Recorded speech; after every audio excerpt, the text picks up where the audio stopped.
through the All right. Elvis suit.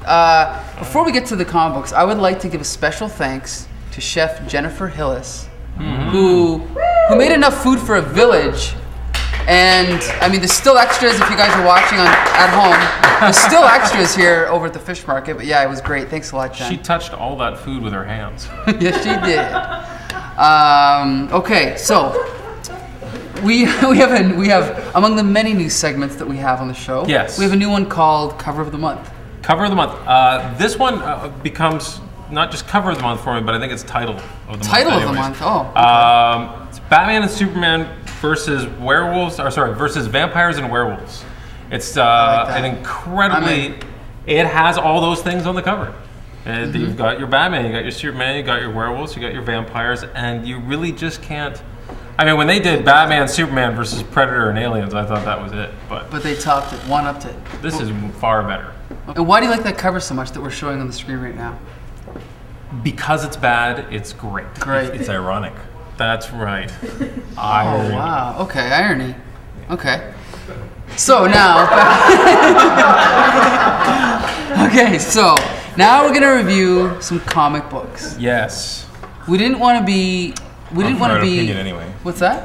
Well, sometimes we tend to go too much in one direction or too much in another, so we left it to you, and you went in a completely new direction and chose a Marvel comic and another Marvel comic here. So that's right. Well, interesting. Yes. Well. Okay, so let's start off with Age of Sentry. Here, you know what? I'll read them right now. The first story is written by Jeff Parker and drawn by Nick Dragotta. The second story is written by Paul Tobin and drawn by Michael Scho. Yeah. This is a character.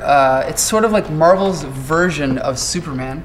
So he's sort of a retro character. This series is drawn and written in the style of sort of like a 60s Superman. So basically, it goes from there. So, what did you think of the issue? I think it's kind of like one of the stories about this is sort of a classic, corny, old filler story plot line that they would have used back in the day, where the superhero has all the other superheroes running away from him and he doesn't know why. No one likes him.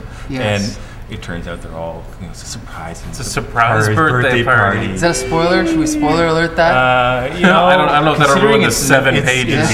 Considering that it's like one of the oldest filler tropes that there is, not spoiling too much. Okay. And this would be, I think the idea of trying to invent a new character with history is kind of interesting. Trying to fit it so tightly into mythology or recreate not the highlights of classic comics, but the corny filler. I don't know. It's light reading, and it might be entertaining. It depends what you're into. It's pretty. Yes. You recommend it though? I like the art. Yeah. Story? Like just a little bit predictable. Okay. A little bit stock.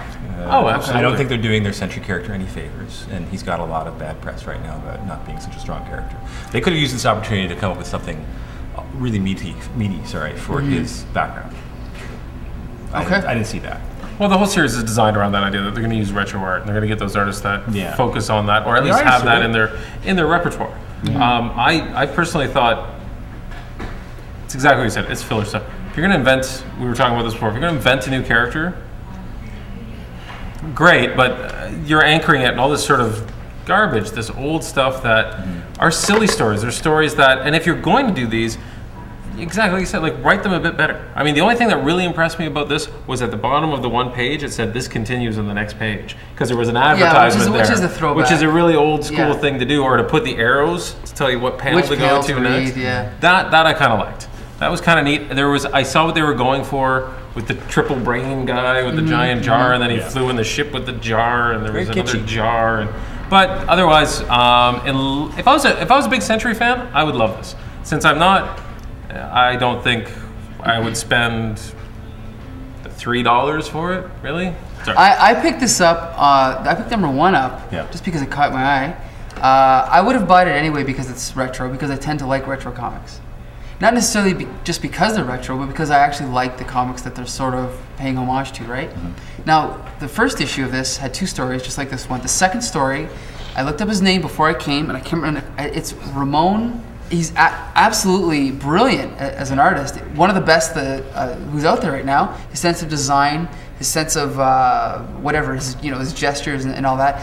That's better than figure drawing. Yeah, pretty much better than anything else I see out there. As far as this issue, I know what you're saying. The story is a little bit what's the word? Trivial, I guess. But the fact is, though, is that I don't necessarily agree with the idea of taking superheroes too seriously the way that most people do, unless you can do it well. Take it too seriously. Yeah, and this I think the strength is that it doesn't take itself seriously. And so with the second story, for example, like you said, that it's almost like the anxiety. It's like, why is everybody ignoring me? Mm-hmm. It's that classic. It's not a Marvel idea it's not a fight. It's a DC idea about anxiety of, all my friends are ignoring me. What's happening? And then, of course... Peter Parker, anybody? Yeah, exactly. You see it coming a mile away. It's your birthday! It's a birthday party. I mean, it's silly stuff, but I mean, you know what? I think it's nice. It's Mike Allred kind of thing, right? Yeah. That has been done and whatnot. And again, I've said this about comics before. It's nice because this kind of thing will take someone who hasn't seen it before. Maybe I'm 15. Maybe I've never seen this stuff before. Maybe it grabs my attention. Yeah. So they have to redo stuff like this all the time. But... I like it. I'm buying it right now. This is one of the few Marvel comics I'm actually buying right now. I like it so much. Go for it. It's not... What's that? Go Sentry. You're picking up what they're laying down. Yeah, exactly. It's not the greatest thing, but it's what I like, so I'm buying it. I recommend it for anyone that likes superhero comics. Okay. But you know what? We're going to come back here. We're going to talk about Wolverine. Because I know you like Wolverine, right? Yeah. And that explains the sideburns. No. Okay, we're going to come back and talk about the sideburns. Right after this, review of Wolverine, then we'll have some more fun, okay? Thank you. Right after this. Fun. Yep. Yeah.